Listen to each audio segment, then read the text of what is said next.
So we're going to start here on page 112, where we are doing hypothesis tests about proportions. So I can't say this enough. In chapter 7, I don't know what chapter it was, we did confidence intervals for what? What kind of confidence intervals did we do? I know you guys know it from the test we're good. Confidence intervals for proportions, means, standard deviations. And when we did means, we had to decide between, when we had a confidence interval about a mean, we had to make some decisions. Did the standard deviations given to you or not? Yeah, which standard deviation was given? Was it the sigma or the S? Because that helped us decide between Z interval and T interval. All of that is going to happen exactly the same in chapter 8, except instead of the word interval, we're doing a test. But today, instead of one prop Z int, we're going to do one prop Z test, because we're testing about a proportion. And instead of Z interval, we'll do a Z test. So all of that chapter 7 stuff is coming right back. So at the top of page 112 are the 5 required steps. You have to state the 2 hypotheses.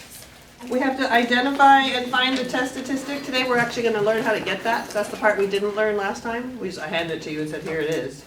We have to either look at your test statistic compared to your critical values or your p-values. Then we decide what to do with the null hypothesis like you just practiced on your quiz. Reject H0 or fail to reject. And then finally write your conclusion. So the steps are listed there on the top of page 112 because all 5 are required every time we do one of these problems. So in example 1, we're going to do an entire problem from scratch, all 5 steps. So there's a pool of 745 randomly selected adults, 591 of them said it's morally wrong to not report all your income on your taxes. We want to use a 0.01 significance level to test the claim that 75% of adults say it's morally wrong to not report all income on tax returns. Okay. Where do you think I should start? Write your hypothesis. Write your hypotheses, your H0 and H1. So step 1, you always have to write H0 and H1, every time. Even if you get the right conclusion, if you don't have all 5 steps, you will not get full credit. I need to see it all organized. So what's the claim? P equals 0.75. P equals 0.75, she's telling me over here. The proportion is 75%. Where should I write that? Why H0? Because it's equal. Because it has an equal sign in it. Remember H0 always has the equal sign in it? So our claim has to go here. There are other times when our claim goes in H1. Yeah. So when is H1 then? Not equals. Not equals, perfect. So there's step 1. Now step 2 is the part that we hadn't done before. Step 2 is to find the test statistic. Before we do that, look off to the right there on the example. I left a spot to find the critical value. Let's do that first, just to refresh our memory. So we did that last time. How do I find the critical value? Or values? What do we do? I like that I hear you guys writing back for your notes. Normal CDF, inverse norm. So you have to take your alpha, your significance level, which I always forget to write. So in this case it was 0.01. I'm going to draw a picture over here for my critical values. What is alpha in words? Like, where's it go in my picture? It's the significance level. Where does it go in my picture, though? She's totally right, the significance level. On the tails. In the tails. It's the area in the tails. So I have this area in these tails. Do I have a 2-tailed test? I just drew that. Yeah. Because the unequal sign? Not equal to, remember, make it 2 tails. You could be greater or less. Sometimes I just do it without thinking.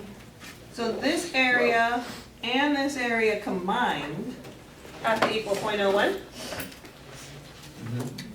So how much is in each tail? 105. Close. 0.05? 0.01 divided by 2 is 0.005. That's what you meant to tell me, Ted.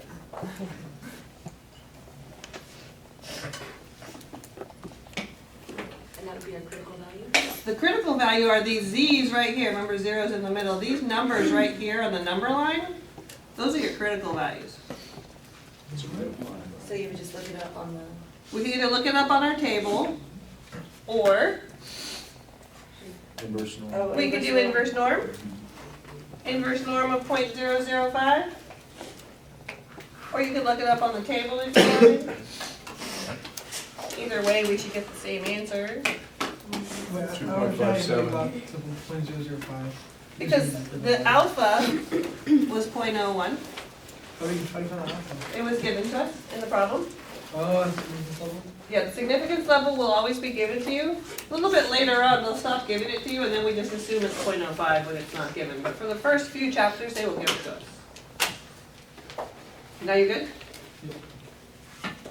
Everyone okay? We're either gonna do inverse norm of 0.005, or you can look that up on the table as well. And what do we get for this one? negative 2.57? Oh, 58. 2.58? Yeah. We agree with that? How about we get this one then? It's the same as the positive. It's the same but positive. And remember last time I put stars on my critical values? Why did I put stars? To determine them from the p-value? Yes, well, not from the p-value, to not get them confused with the test statistic, which we're about to find. There's lots of z's, there's lots of p's in this problem too as well. So the stars help me define my critical values from my test statistic. Is there anyone that still wants to know where these numbers came from? Inborn, it was 0.00501. I couldn't hear you said. For inborn, it was 0.00501. Yep. 0.005, that's area to the left. 0, because we're talking with standard normal, which is a mean of 0 and a standard deviation of 1. So those are our critical values. We didn't technically need them yet, but we just wanted to make sure we remembered that part. So step 2 is to get your test statistic. Your test statistic is going to come from either this beautiful formula in the middle of page 112. It's really pretty. No. No, she says it's not. Beauty's in the eye of the beholder. I think it's pretty. We could do it by hand, or we could use our calculators, just like we did with confidence intervals. Remember I had you guys do one of them by hand, and then we said, let's just use our calculators afterwards. So we're gonna go in and do one prop z test. It's in the same place where one prop z int was, but now we're doing a test. So we wanna find one prop z test. You go stat over the test. What's that first symbol? That's a weird one. P Yeah. is something. We'll get there in a second. I wanna make sure we can find one prop z test on their calculator.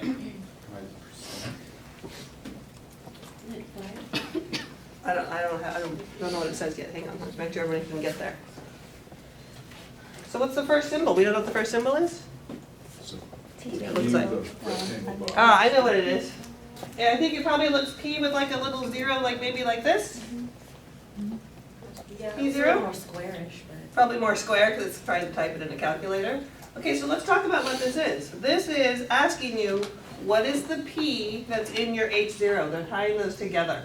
The P and the 0, they're saying, what is the P that you see up here in your H0? Oh, 0.75. So just be 0.75.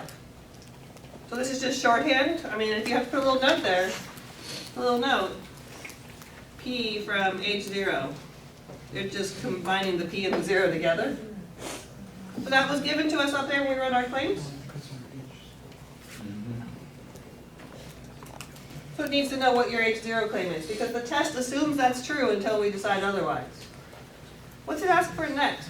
X, X and N, right? 591. Those are the same, hold on a second, those are the same X and N we did back in confidence intervals. N is what in words? N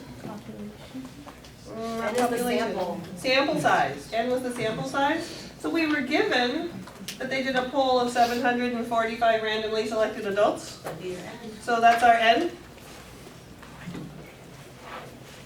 And the X is how many of them said yes to whatever the question was, which in this case is it morally wrong to not report all your income? And they told us that that was 591. So this part, one prop z test, is almost the same as what we did with one prop z int. You still have to know what X is and what N is. This is different, but you have to just, if you wrote down your claims, you should be all right there. What else is asked for? Anything else? Yeah, prop.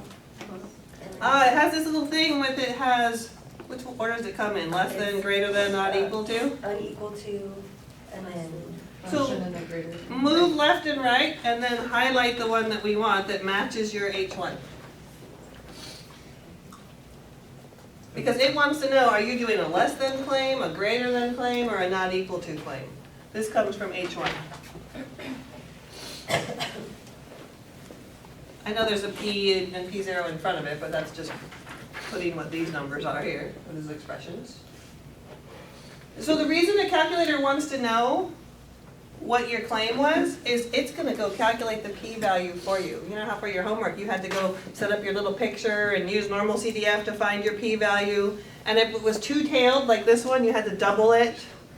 We had to double your area of your tails. It's gonna do it all for us. You just tell it what kind of test you had, and where it's gonna hand it to us on the silver platter.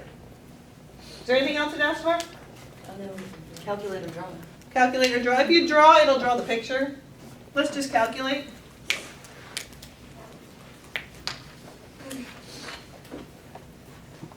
It should give you a couple different things there. It's got a Z equals Aha. That's the important one. Z equals what? 2.73. This Z that you get off of your calculator, this is your test statistic.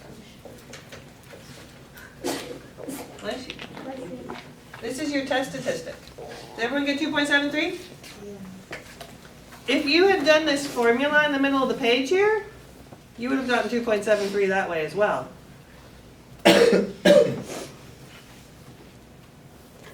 What else do we have? P, Yeah, that's P hat and N. Okay, so P by itself, make sure you're listening, and I'm going to say it more than once. The calculator calls it P. This is actually the p-value. There's so many p's in this problem. There's a p up here for the proportion of people who think it's wrong, right? But there's a p in your calculator, it's actually the p-value. It won't ever say the word value next to it, but you need to know that you're always going to get your test statistic and then it's handing you the p-value. What's that number? 0.006. 006? I can't say it enough, that what the calculator calls p is your p-value. What is p hat?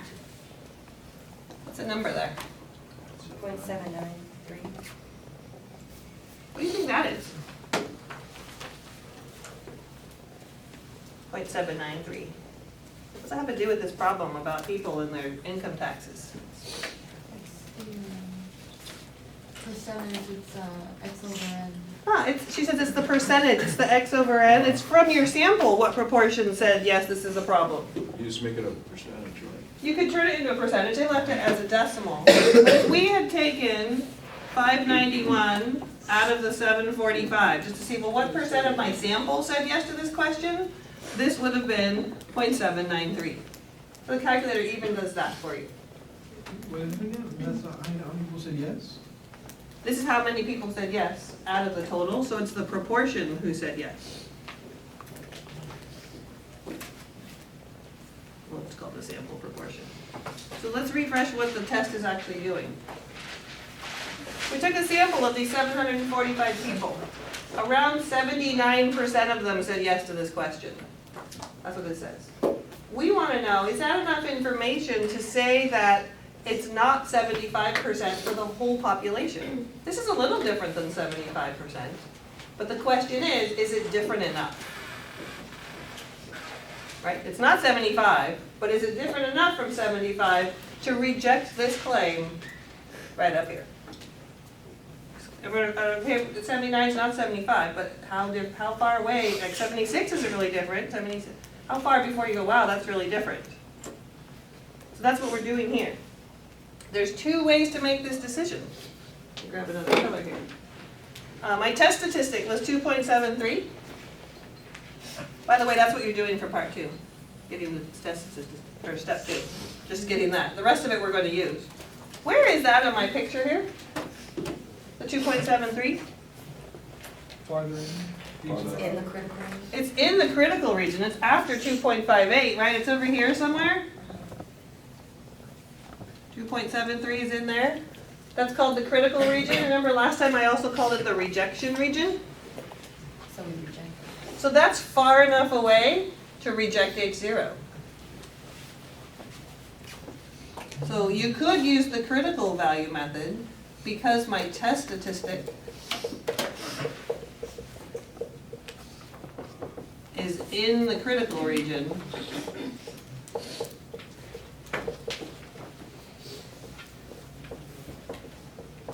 We reject H0. I'm going to put a box around that because that's actually coming up as my next step. The whole point is we think it's 75. Are our results far enough away to be significantly high or low to say we need to reject this claim? What was the other way that we decided to decide if we had to reject H0 or not, like we did on today's quiz? If it's smaller than the significance value? If what's smaller than the significance level, you're totally right. The p-value? The p-value. If your p-value is less than your significance level, less than alpha, we also decide to reject. Look at what the calculator gave us.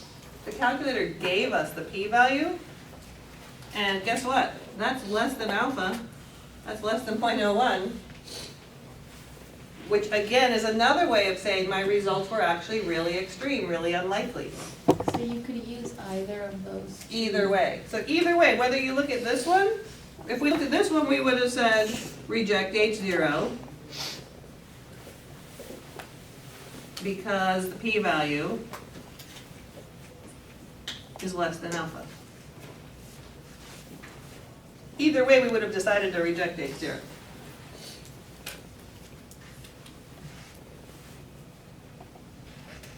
Let's go back up and look at my steps. Step 1, write the claim. Step 2 is find the test statistic. Got it. Calculator did it for us. You need to tell me what your z is. Later on it'll be t's or chi-squares. You can tell me what that is. Step 3 is either compare the test statistic to the critical value or to the p-value. So for step 3, you could either just tell me this part. I'm putting it in green here. This is step 3. Find the p-value. Or you could have come over here and found the critical values for step 3. You do not have to do both. I'm going to stop doing both pretty soon. One or the other, because they both are going to give us the same result.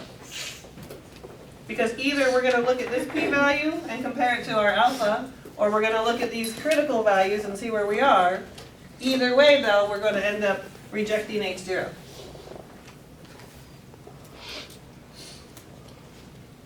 Okay, everyone all right with that step? That was step 3. Step 4 is just tell me what to do with H0. Did I already do that? Yeah. Yeah, this is step 4 right here. Reject H0 if you want to put it over here, step 4. By the way, you don't have to number all your steps. I number them so you can find them, as long as you're doing all 5.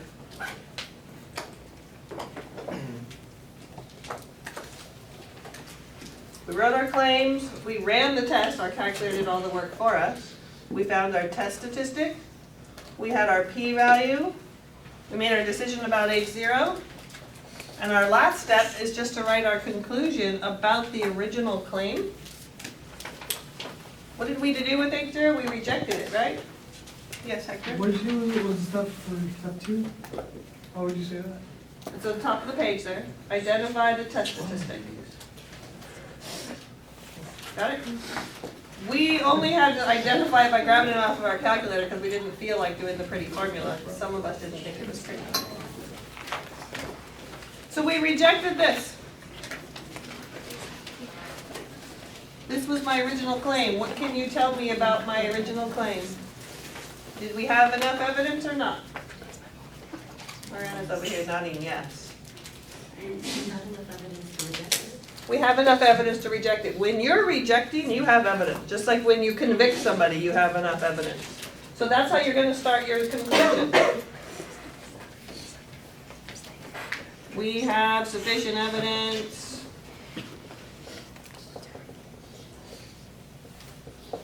to reject the claim.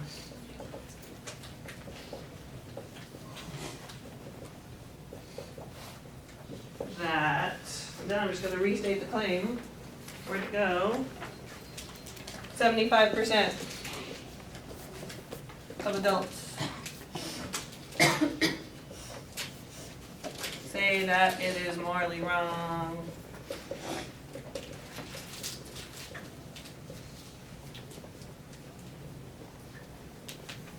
to not record all your income. Oops, I can't spell report.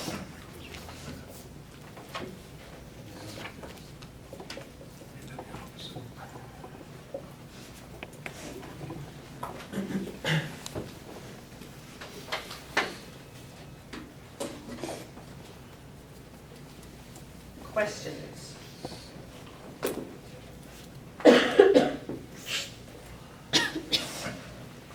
No questions.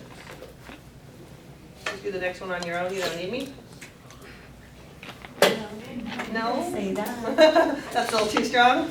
Yeah, okay, she has a question, good, I like that, what's up? So, you could pretty much, like, answer everything in step 3, once you put it in your calculator, and then you Yep. decide step 4, you're gonna reject it or accept it. Exactly. Mhm. Mhm. I mean, on an exam, it's very common that I don't see any of this. I don't see any of it, it's just not there. And I don't need it.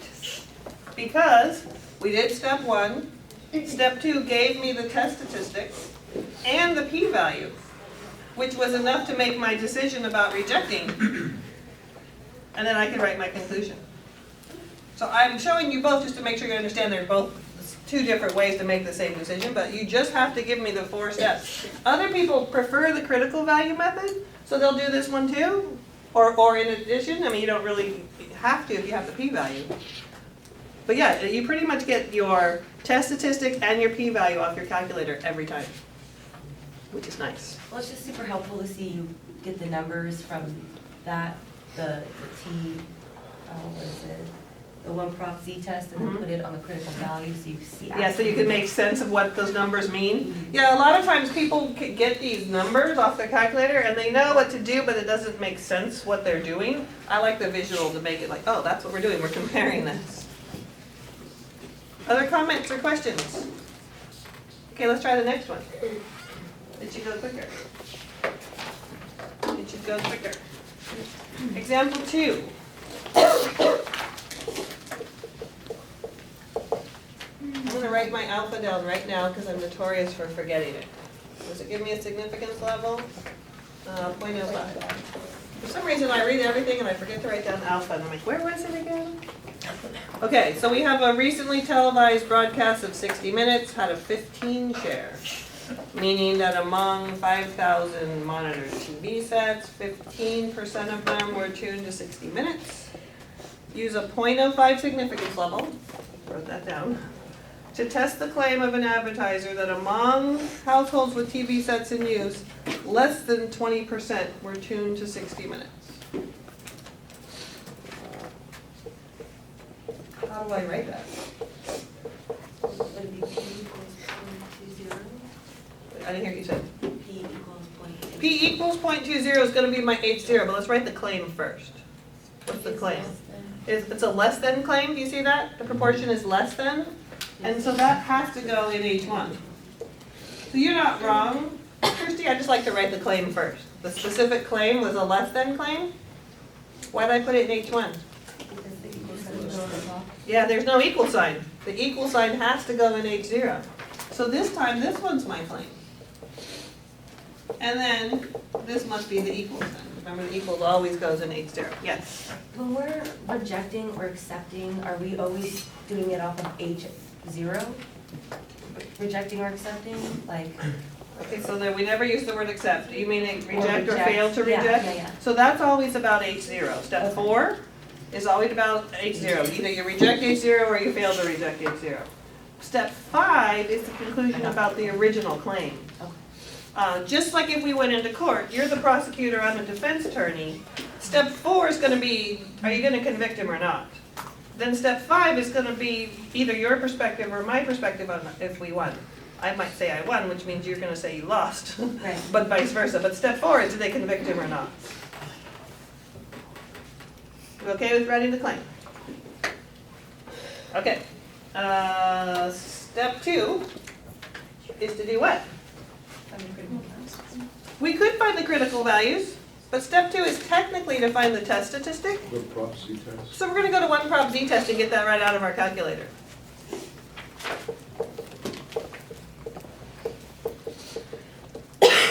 One prop Z test. And we're going to tell it, by the way, when you're doing one prop Z test on your calculator, on your exam or your quiz, don't just tell me, hey, I used one prop Z test. There's so many things you type in there that I have no idea what you typed into it. So what are we gonna put for P0? 0.2. 0.2 or 0.20, because that was the P from H0. So by the X, we have to get 50% right of. Uh-huh, we don't have X. You see that, say that last part? Yeah, you have to I find think 50% 50%. of that. Yeah, everyone says we don't have X. We don't know exactly how many people said yes, but we do know that it was 15% of the 5,000. 750. So we actually have to do that calculation. You could input it like that. You could input it like this. The only exception is if it doesn't come out to be a whole number, you have to round it, because X is how many people or TVs were turned on. What'd you get? 750. 750? We agree with that? Yeah. So we didn't know, just like they had the same issue back when we did confidence intervals. Sometimes they gave us X, sometimes we had to find X. What's N? 5,000. 5,000. It's a less than. And I hear Kevin back there saying it's a less than claim, so I'm gonna highlight the less than.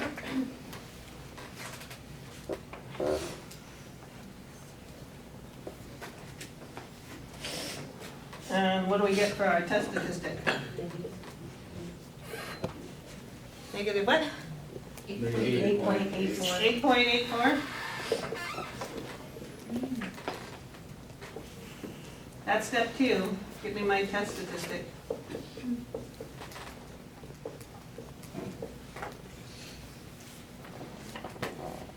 Step 3 is either get your critical values or your p-values. I'm hoping that you're looking at your p-value from your calculator. It might look a little weird, be careful.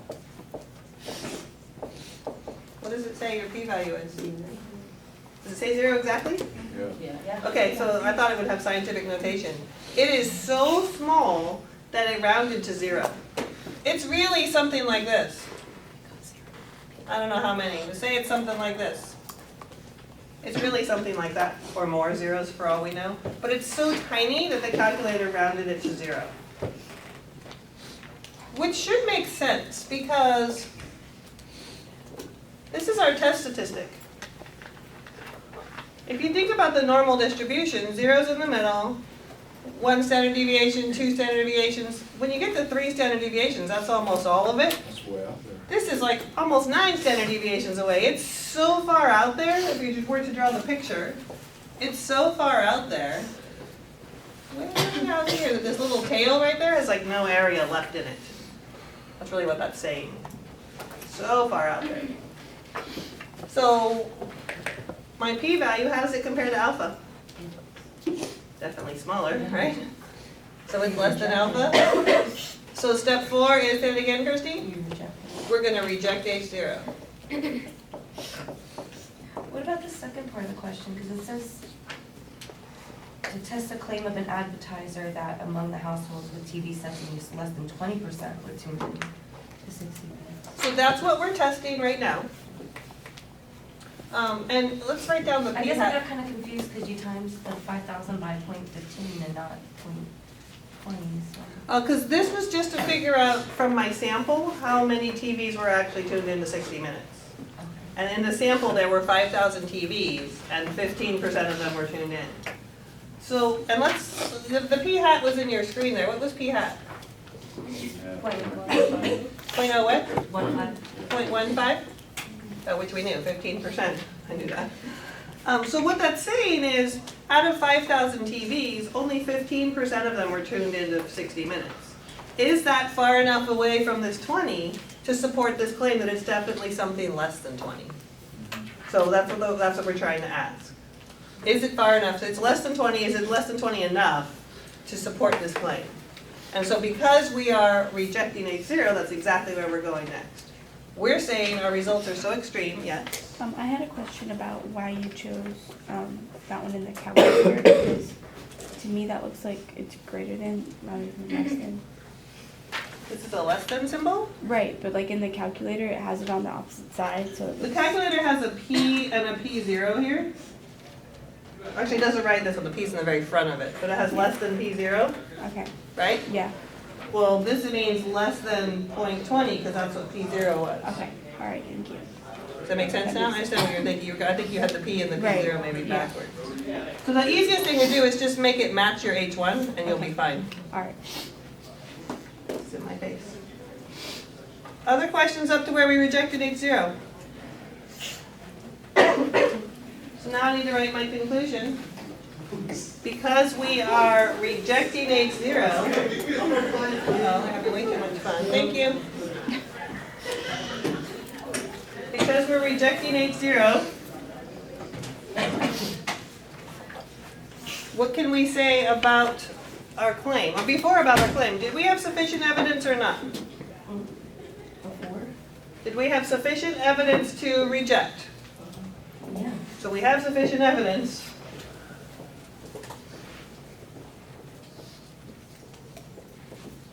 Anytime you are rejecting, you have evidence. Every time you're rejecting. We have sufficient evidence to... Now let's talk about our claim. What are we doing with our claim? I think that was you that said it, Kirsty. Do what? What are we doing with our claim? Are we rejecting it or supporting it? Oh, we're supporting it. We're supporting it, because remember H1 you can only support or not support. And H0 you can reject or not reject. So because we're rejecting H0, we're supporting this one. So we have sufficient evidence to support the claim that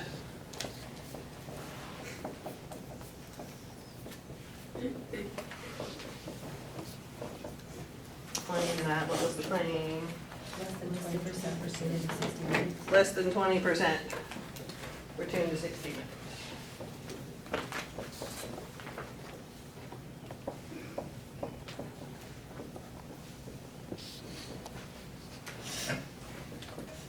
And HO is like the complement, they're complements of each other, HO and H1? Yes. Mhm. So that's why it makes sense when you reject the top one that you Support the other one, yes, exactly. You can't have both. It's like when you go on trial, you can't be guilty and not guilty at the same time. Gotta have one or the other. Questions? With practice, these will start to feel really familiar, because guess what? You're gonna practice a lot. Yes, Christiane? Use p-value or critical value to find To find your, your conclusion. we use what we did up here for step 4. So I used my p-value, which was here, to decide to reject H0. And then once you've decided here, that tells you what to do with your conclusion. So it's a little combination. Yes, Carrie? When p-value is 0, do we just automatically assume that the calculator rounded it? Yeah, so a lot of times what I'll do is I'll write 0 plus. Remember we talked about that back with probabilities? 0 plus. Technically a p-value is never 0. It's just so darn close to 0 that the calculator rounded. If you just write 0, I'm not going to mark you wrong, but a lot of times I'll just write 0 plus and say some tiny, tiny, tiny number close to So 0. just assume that? Yes. Okay. Mhm. Other comments or questions? You want to ask them because every problem's going to be the same for the next few weeks with subtle differences that you need to understand the subtlety. Yes? Can we always use p-value? If you Or have it. Will we ever have to use critical values? I think the answer is yes, but I think we have an exception if we can get a little program for each of our calculators. Remember with confidence intervals, we had to use a formula for chi-squareds? I forgot what the chi is. The chi-squareds, where you had to do the standard deviation confidence intervals? Same thing happens, the chi-squared, there's no nice test for the chi-squared ones. But we think we might have a fix for that, I'm working on it. I should know next Unless week. it specifically asks for it, right? Specifically asked for, The critical value. well, when you're testing claims about standard deviations, that's where it comes up. You use chi-squareds there. So the same idea happens there. But I think we should be able to swing it so that we get p-values every time. That's good. Mhm. Okay, let's do one more before our break. Example 3.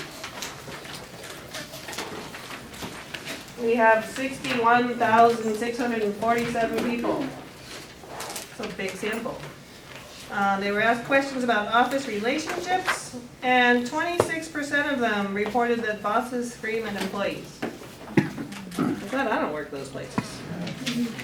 We want to use a 0.05 significance level to test the claim that more than a quarter of the people say that bosses scream at employees. More than 1/4.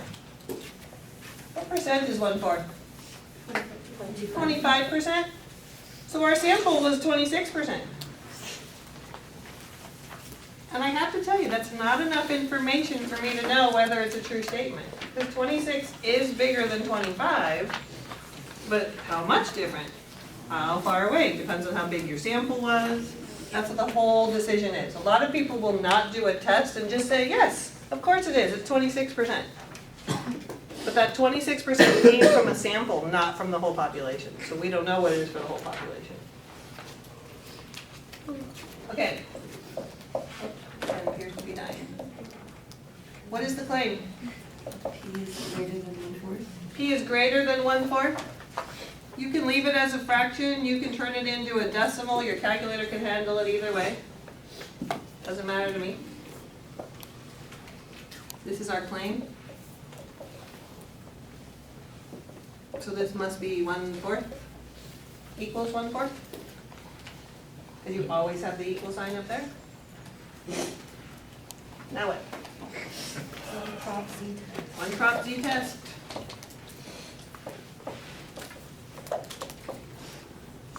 And for P0, I'm going to tell it 1/4. 1/4, whatever's written in your P for 8 zeros up there. X and N. Don't you have to multiply 0.26 by 616? Yeah, again, we have to find the X value by figuring out what is 26% of this number. I think it's 16,028.22. Would you round up? Tell me again. Read it to me again. 16,028. Yeah. 028. 0.22. 0.22. Would you round up a whole number because that's still like a 0.22 of a person? So we do have to round because X has to be a whole number. If you just type this into your calculator, it'll give you an error. We do have to round, but we don't have to round up here because we're not finding a minimum sample size like we were before. We're just rounding appropriately. So because this is less than 5 right here, we're just going to round it to 16,028. Yes. What if we did round up? You'll get the wrong answer. You'll get the wrong test statistic, the wrong p-value. I know, I put it in there. Wait, why do we not round up? Because we're just asking how many people was that to make it 26%. If we round up, it's not going to be exactly 26% anymore. The reason a lot of you are so used to rounding up is we were finding a minimum sample size. When you're finding a minimum, you can't round down because that goes below a minimum. This is just finding out what is 26% of this number. So it's just rounding like you learned before you ever met me. It's not a minimum value.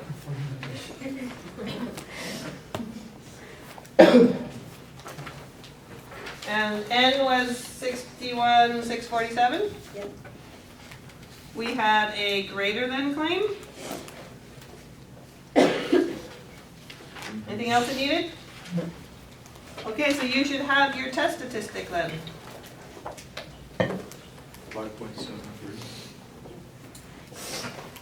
5.73. That's your test statistic.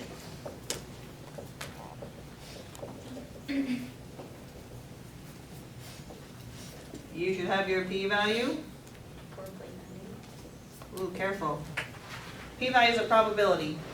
Couldn't be 4.98. Look at it closely.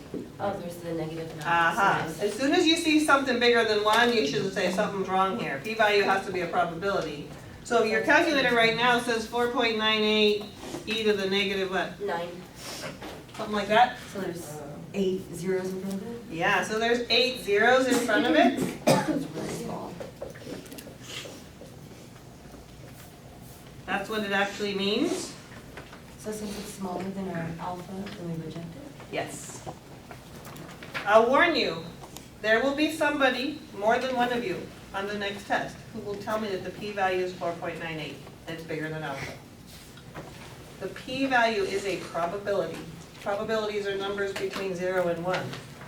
4.98 makes no sense. It'd be like me saying that 498% of you believe something. It's So should we write down the p-value?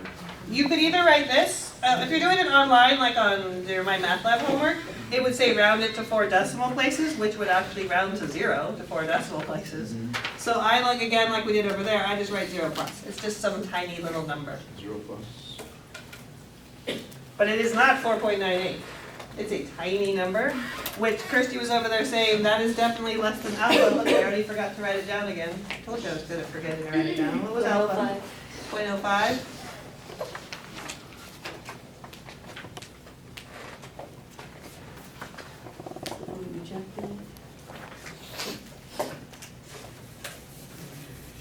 So because our p-value is small again, So we have sufficient evidence to support the claim? yes. Let me write step 4 first. You're all over this, I love it. Step 4. Why are we rejecting? Less than alpha. Because our p-value was less than alpha. So if we're rejecting that, we must be supporting this claim. So it's almost identical to what we had over here. We have sufficient evidence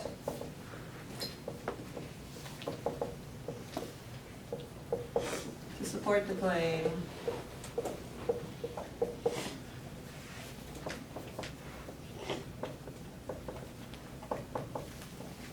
that more than a quarter of employees,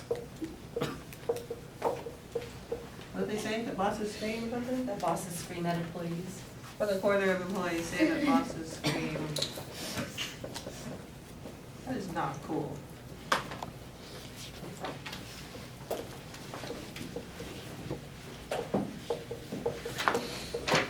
So you want us to write it all out and state the claim again on our?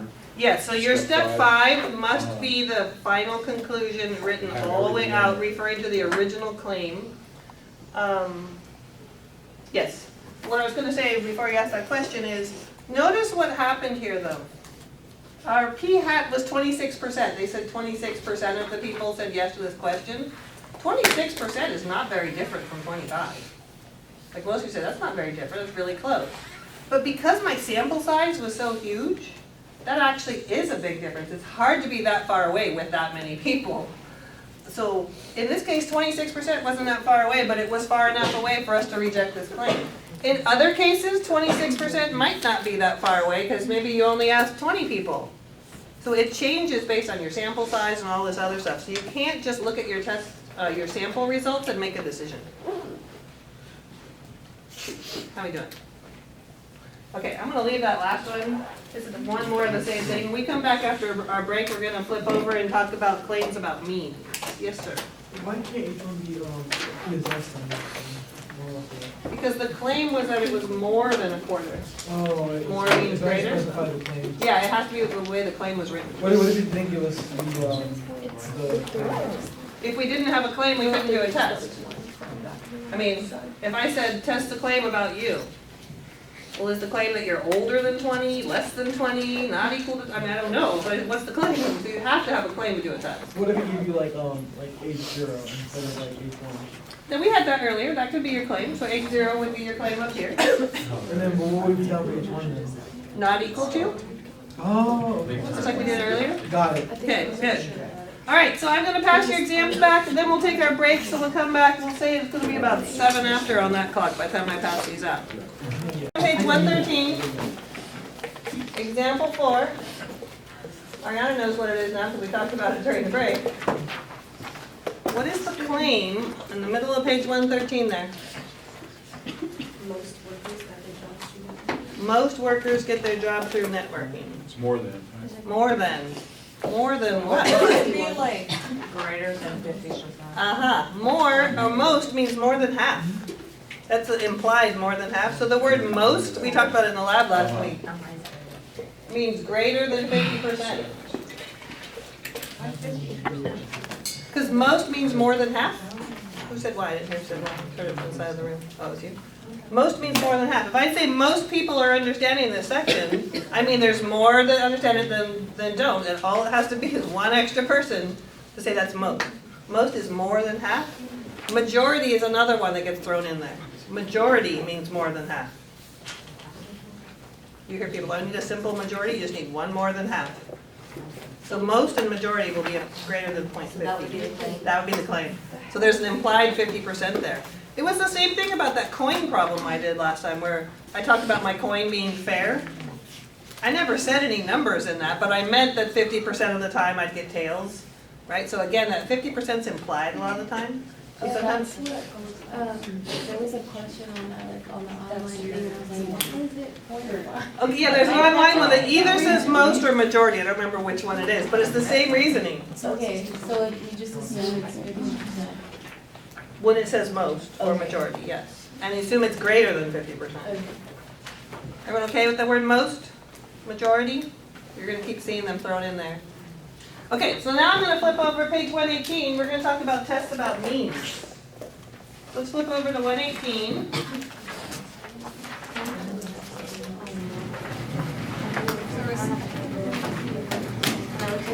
I'm skipping example 4.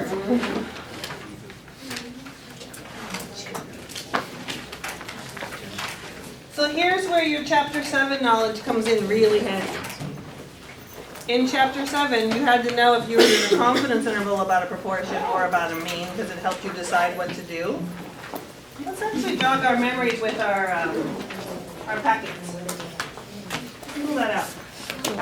Anyone not have one today? You need to be looking at it.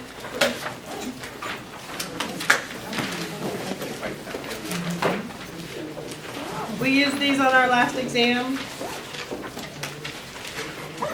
In chapter 7, we did confidence intervals for proportions, means, and standard deviations up here in the upper right-hand corner.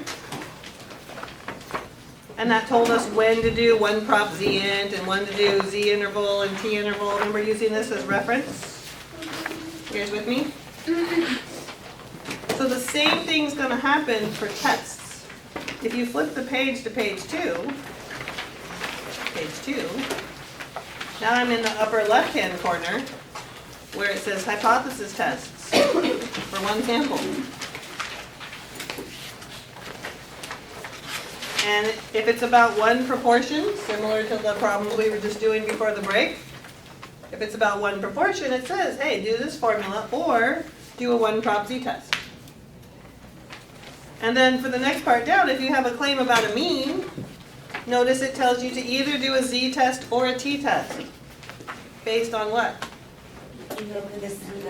Whether or not you know the standard deviation for your population. That's identical to chapter 7. And then we're going to talk about what to do for chi-squareds next time. But see how that's all right there? It tells you which calculator functions to use again. So now that we have that, let's look at the first example on 118. We're testing a claim about a mean. Actually, before the example, look at the very top line where it says if sigma is unknown. In bold, the very top there. If sigma is unknown, we use a t-test. That's identical to what we did in chapter 7, except we did t-interval. Right? If we don't know sigma, we use a t-test. So let's look at example 1. We've got a simple random sample, 25 filtered 100 millimeter cigarettes. They obtained this sample, they measured the tar content of each. The sample had a mean tar content of 13.2, the standard deviation of 3.7. We're using a 0.05 significance level to test the claim that the mean, the mean tar content is less than 21.1.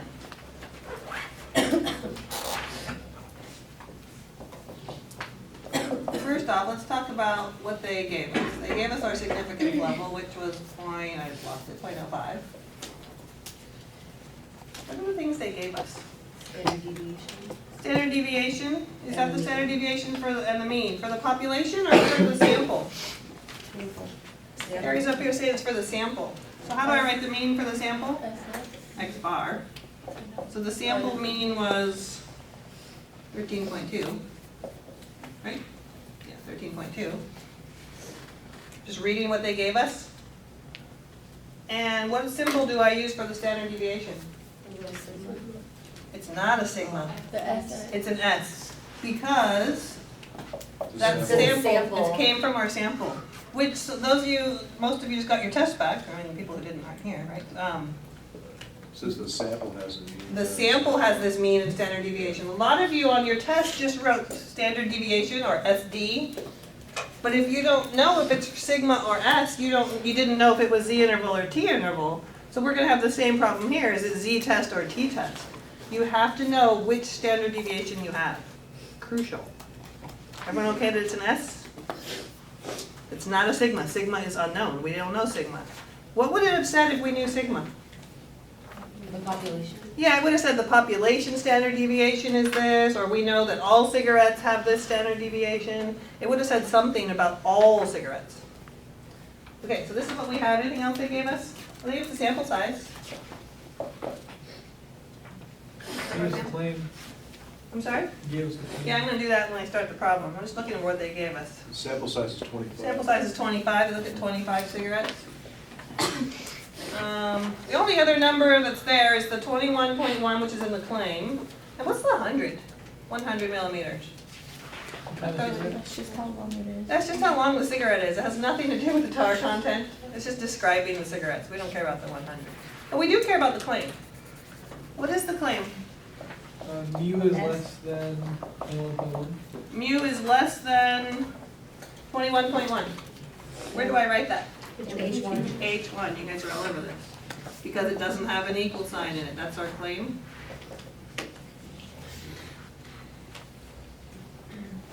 So it says, test the claim that the mean is less than 21.1. Use blah, blah, blah to test the claim of the mean. Are you talking to yourself or me, Kevin? Myself. Oh, okay. Just want to make sure I wasn't ignoring you. And so what's H0? Mu equals 21.1?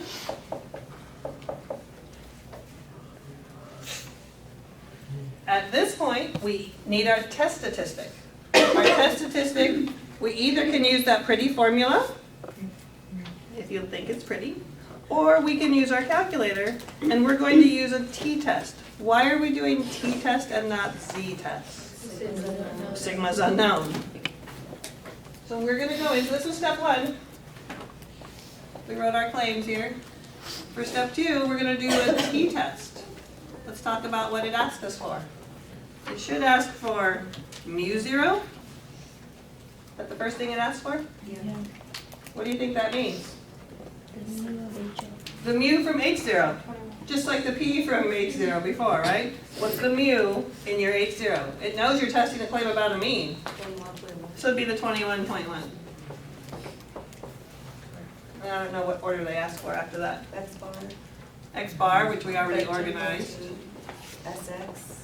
SX, which is what our calculator calls S, so it's 3.7. 3.7. N is 25. Our N was 25. And then the operation in H1. The greater than from, excuse me, the less than from H1.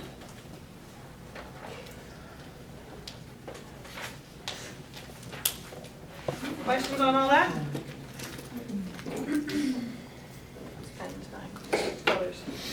So all of that was to give me my test statistic, which is no longer a Z, because we just did a t-test. So my test statistic is now a t. What is it? Negative 10.68. We agree with her? That's my test statistic now. We're no longer doing normal, we're doing the t-distribution. Just like before, we did t intervals instead of z intervals. That's my test statistic, that's step 2.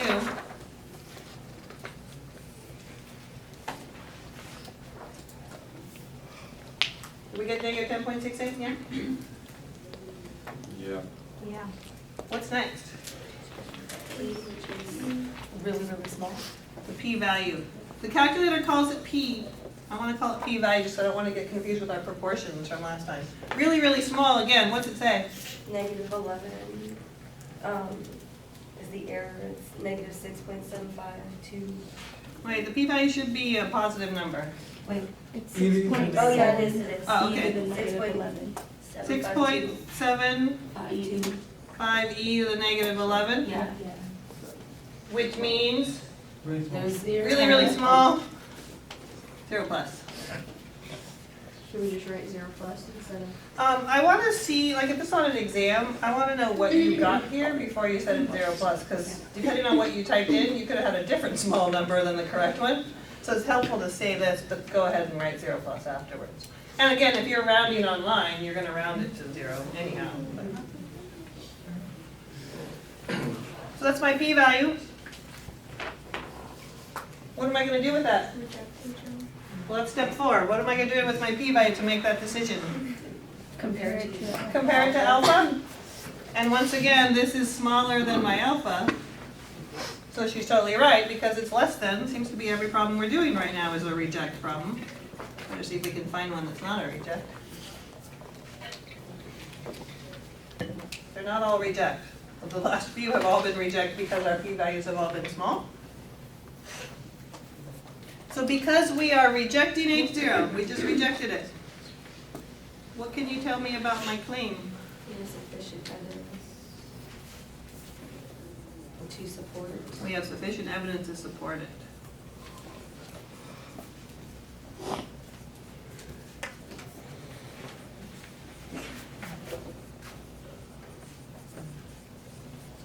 To support the claim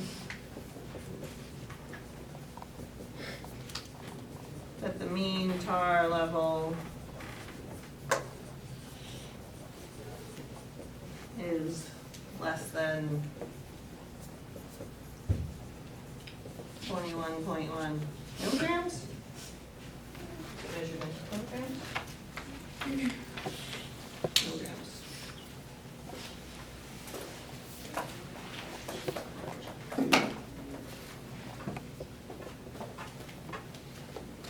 Questions?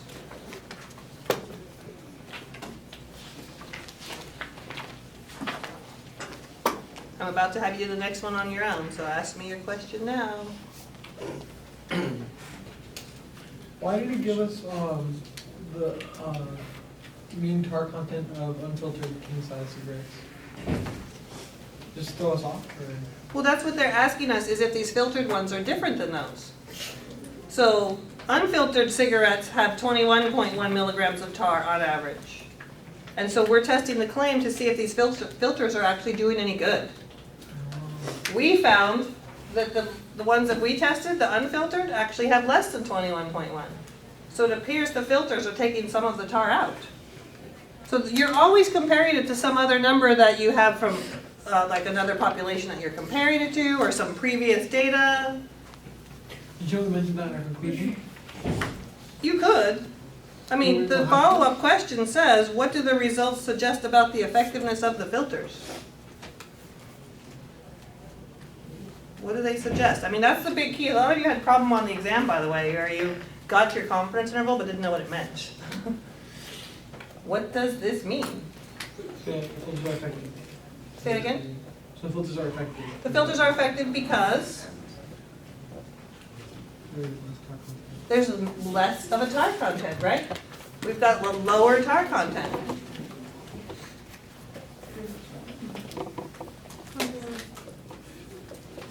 Effective because tar content is lower in the filtered.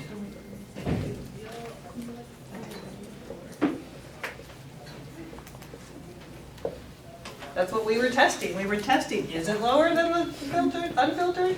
And the answer is yes. We have evidence to support the claim that it's lower, so they must be effective.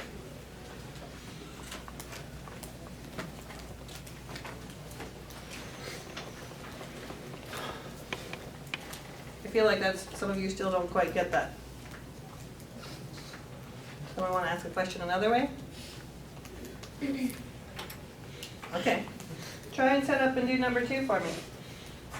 You do number 2 on your own. See how it goes.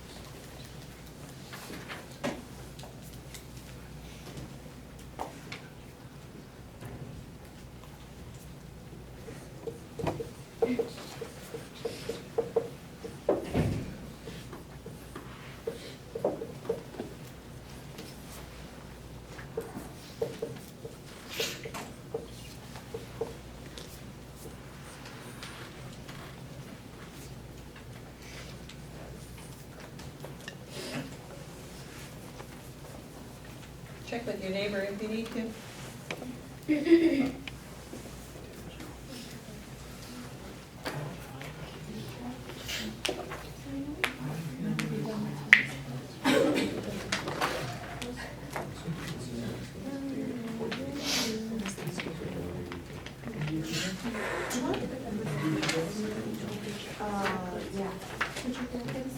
I set that, you failed to retract.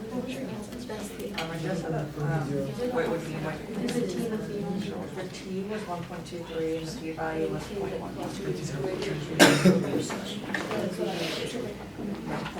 Write that down.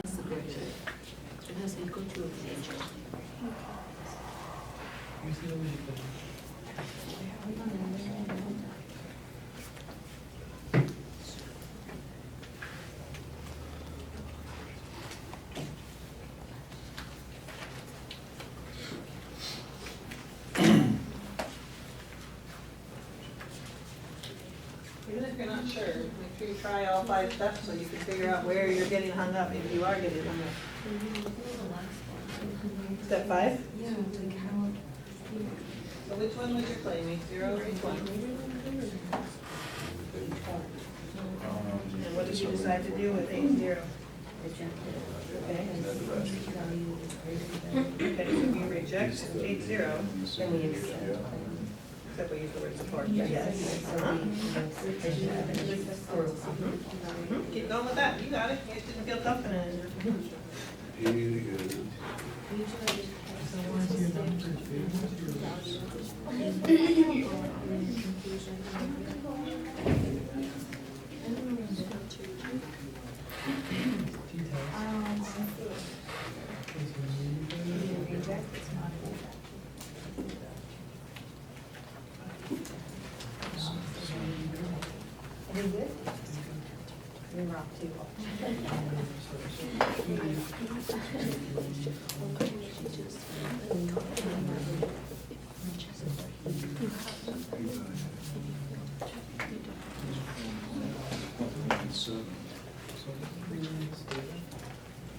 Do you guys compare test statistics and p-values?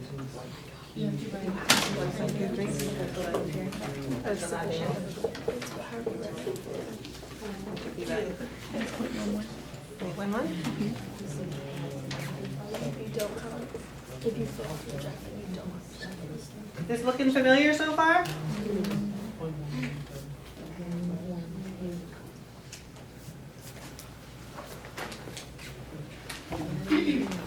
If this problem's on an exam, this is all I need to see. So you only carry it up to decimal points? and Usually p-value? we keep 4 for probabilities, but I asked her what hers was and she gave me 2. What was it if you had 4 decimals? Well, I had just .117, Anybody do more than I think it was 117? 111. 116. 1116 is 4 Oh, decimals. it's 3 ones and a 6? Uh-huh. Yeah. I just rounded it. Really. Yeah, so you'll be told where to round, so I'm not that worried. But either way, it's .11 or .112 or 1116. Right. All we Small. care about is whether or not it's bigger or smaller than alpha. Uh-huh. It's bigger for Bigger once. than alpha, yeah. That's greater than alpha. That's greater than .05. So we failed to reject H0. It's not far enough away to be significant, is what we've just found. Could have just happened by chance. So we failed to reject. That's what, Kirsty, I thought you said we rejected when we talked about this. Huh? Thought you said we rejected. When we were talking, didn't you say we rejected? Just want to double check that. Maybe I didn't hear you. Do you not have enough evidence? So we don't have enough evidence, because when you asked me, I thought you said we rejected H0, Kirsty. Did you have that? So are we okay why we're failing to reject? Yep. So if you're failing to reject, it's like failing to convict. You don't have enough evidence. So we didn't reject this. We're stuck up here. So guess what about our poor little claim down here? We don't have enough evidence.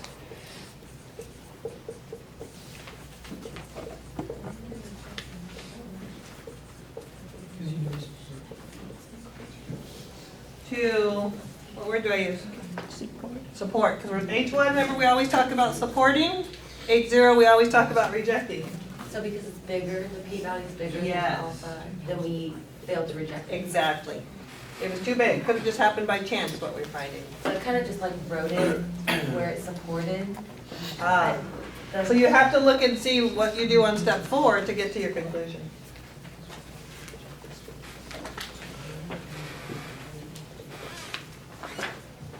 Claim that the mean time. Bless you.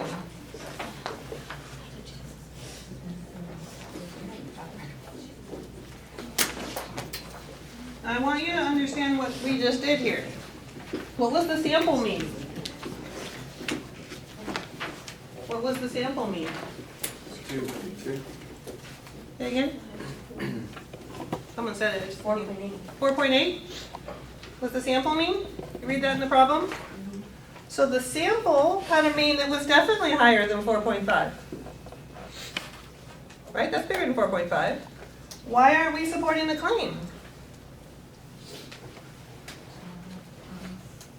What'd you say, I Ariana? don't have enough evidence. We don't have enough evidence. It's bigger than 4.5, but not big enough that it couldn't have just happened by chance. That's the whole point. Your 4.8 from your sample looked bigger than 4.5, but that's not enough. Just like, go ahead. Sorry for interrupting. Go Would ahead. that be similar to like the past chapters where like the standard deviation is 2.2 years, so it's not more than Yes. 2, it's not more. Exactly. So in the past chapters, we talked about is it more than 2 standard deviations away, or we talked about is it significantly high. So that's exactly what we're doing, exactly that. So 4.8 was our sample mean, which is higher than 4.5, but it's not far enough away to be significant. Yeah, because That's it's only what- like one standard deviation. That's what that's saying. Exactly. I So like you the gotta use way. the p-value then. So you gotta use the p-value Instead or of- critical values, but we're using p-values right now, yes. So you can't just look at the sample evidence as enough evidence. It's all relative based on what your standard deviations are and so forth. You just read the problem and say, yes, it is. Yeah, well, just like the one we did before the break, remember we were comparing 26% to a quarter. 26 is barely bigger than a quarter, but in that case it was significantly higher, so it all depends on the rest of the problem. We got that? Okay, so look what comes next. Bottom of page 118, I'm sorry, top of page 119. We finished 118, top of page 119. You got data. We have some data. Ooh, something different. We have all this information about safety requirements for head injury condition units. What are they asking us to test a claim about? Sample 3, page 119. If the seats meet the specific requirements. Yeah, do the seats meet the specific requirements? You said But what does it say about where it says test the claim that? The sample is from a population. Ooh, read that out loud for me, Kevin. Test the claim that the sample is from a population with a mean less than 1,000 HIC. You see that? Test the claim that the population has a mean less than 1,000. You sometimes will have to read it 2 or 3 or 4 times before you find what the actual claim is. Was alpha equal 0.05 here? 0.01. Ah, 0.01 for this guy. From a population.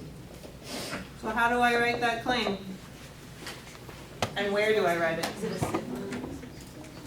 It's a mean, still a mu. Eight- Less than 1,000? She's over here telling me mu is less than 1,000. So it's H1. So it's H1, again, there's no equal sign in that statement. Mu less than 1,000 is the claim.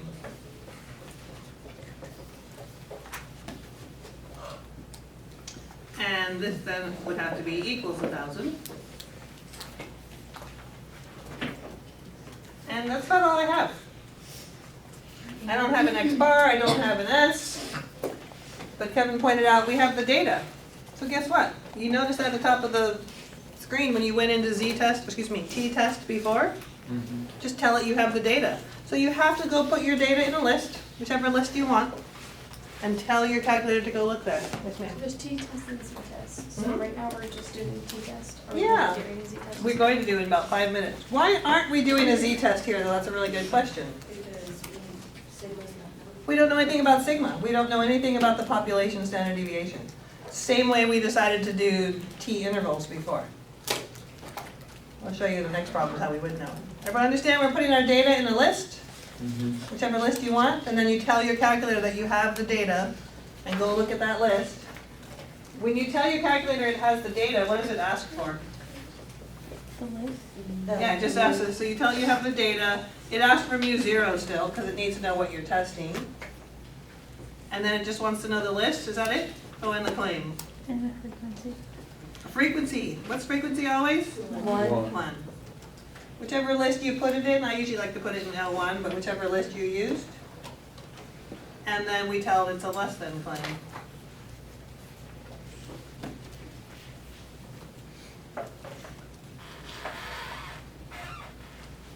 No questions on what we're doing?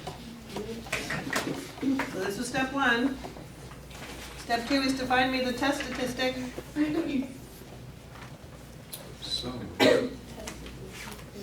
Negative 2.6. Negative 2.66. And the p-value is 0.0224. 0.0224. We agree with Samantha? Yes? Ooh, something, we finally got a p-value that's like maybe challenging. It's not 0. What do I do with it?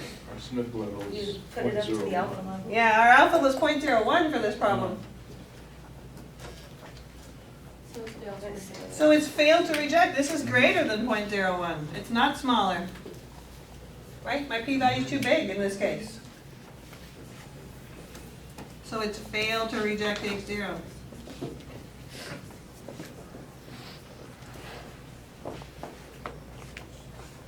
You have to know your significance level, because if our significance level was 0.05, we would have rejected. Because it's smaller than 0.05, it's just not smaller than 0.01. So if we're failing to reject, guess what? So we don't have sufficient. We don't have sufficient evidence to support our claim again.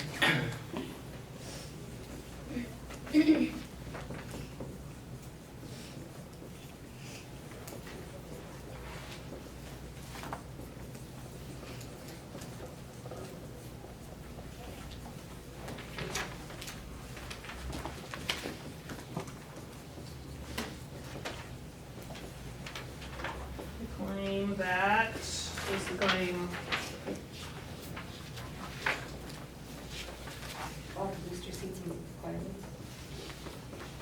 Well, that wasn't the actual claim though. Population has a mean.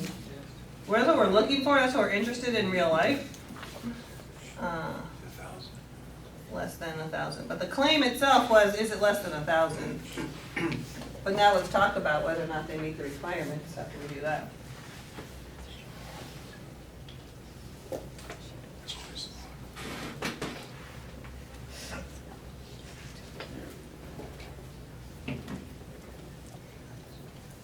Follow-up. Ready for the follow-up? Do the results suggest that all of the child booster seats meet the specified requirement?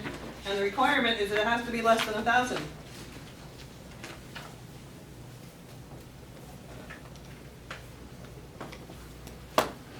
silent. Well, since we couldn't reject HO, doesn't that mean that it equals 1,000, so it's not less than 1,000? Exactly. We're stuck up here with assuming it's 1,000, looking for evidence to support this. That's less than 1,000, that's what we want. We want it to be less than 1,000. And we just found that we don't have enough evidence to support that. So are they meeting the requirements? No. No, it's not less than 1,000. That's basically our whole conclusion. No. Yeah.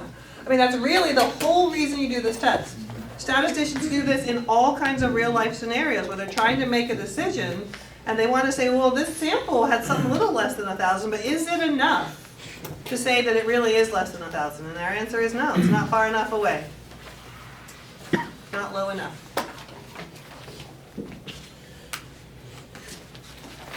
So if you're starting to get to the point where you're like, Jill, every problem here is about the same now, that's a good sign. That means you're understanding what we're doing. Like, oh, we're doing more of this? Because eventually you're like, I'm going through these motions. Well, you want to get to the point where you understand each of the 5 steps and you can do each one of them every time. Because there's going to be one little subtle difference that tells you where to start, which is what comes up next.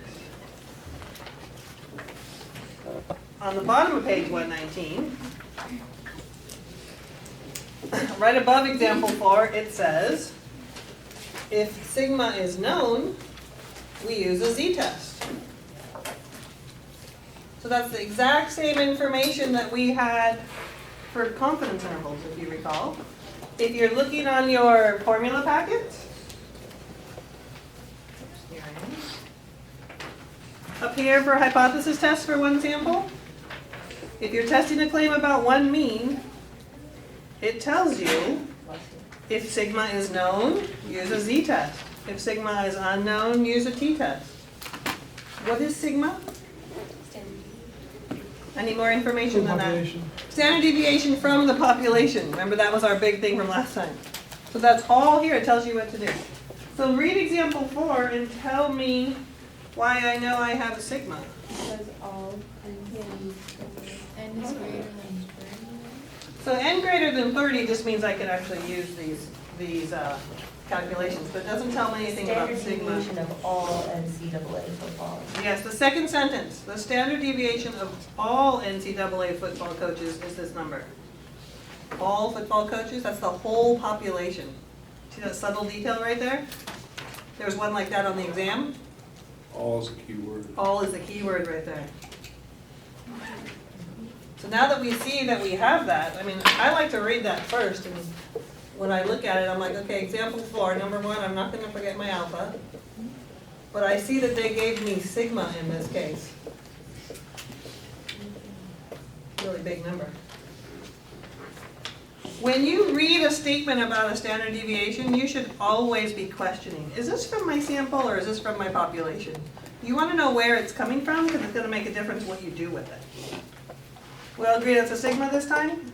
So because it's a sigma, the only thing that's different is we're going to use a z-test instead of a t-test.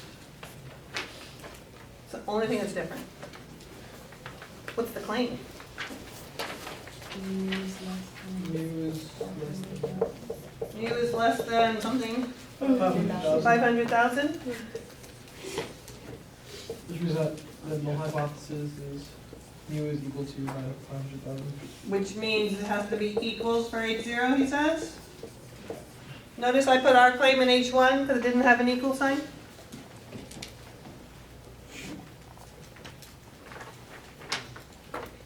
Then, what am I going to do?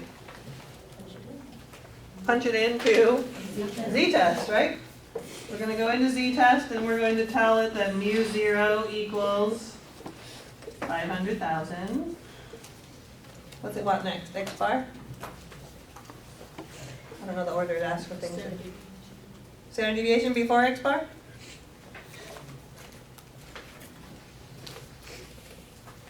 And it'll actually write SX right there, right? No, I want t-test. Sorry, t-test. It asks for sigma. Is that what comes next? I don't have my calculator in front of me. Yeah. Notice they even call it a sigma. They're saying, I think you have the population standard deviation. That should be a clue that you better double check you really do, which we did. That was given to us. And then it wants X bar, which we had was, what was our sample mean? 415, 953. And what else? N? 40, yeah. And less than claim? Anything else it wanted?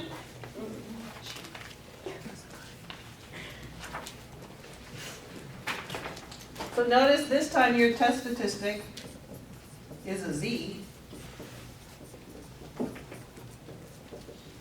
Because we did a Z test. You do a T test, you get a T value. If you do a Z test, you get a Z value. What do we get? Negative 1.15. Negative 1.15? Agreed? P value?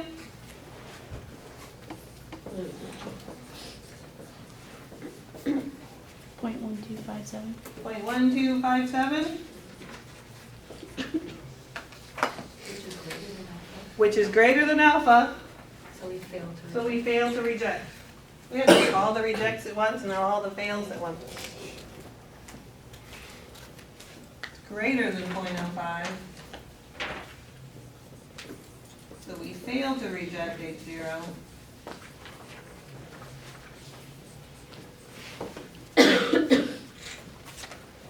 Which means, what about our original claim?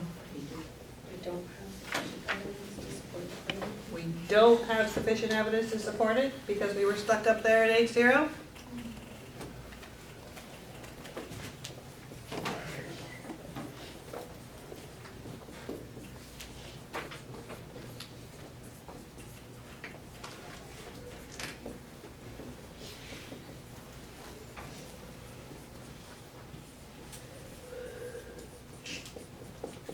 We don't have sufficient evidence to support the claim that, what was it, could someone tell me? That the mean salary of a football coach in the NCAA is less than 500,000.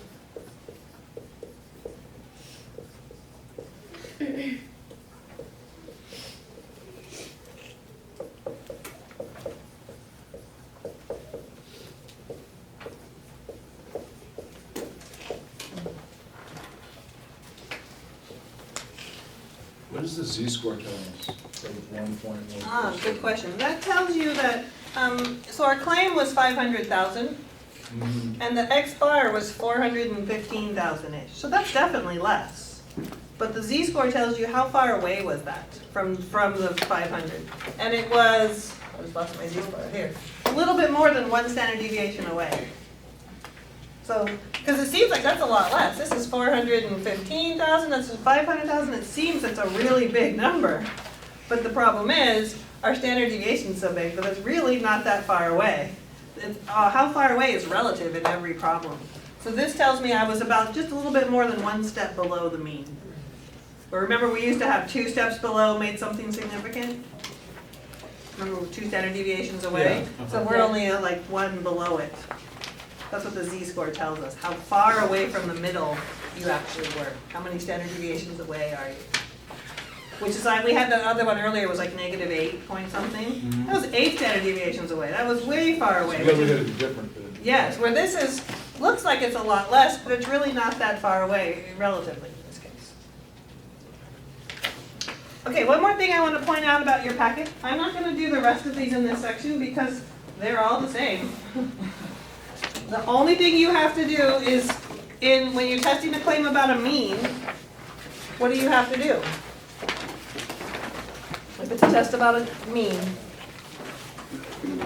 Determine if we know the sigma or not. Beautiful. Determine if we know sigma or not, because that's going to tell us to do T or a Z test. Z test or T test. The other thing you want to notice is down here in the bottom left is some help writing your conclusions if you're having trouble getting the correct conclusions. It says if you know if it's fail or fail or not fail and which one was the original claim. This in some ways is harder to read than actually just crossing off the one you have, but that's there for reference as well. So you have enough now to finish all of 8.2 and 8.3. Practice all those. We'll do standard deviations next time.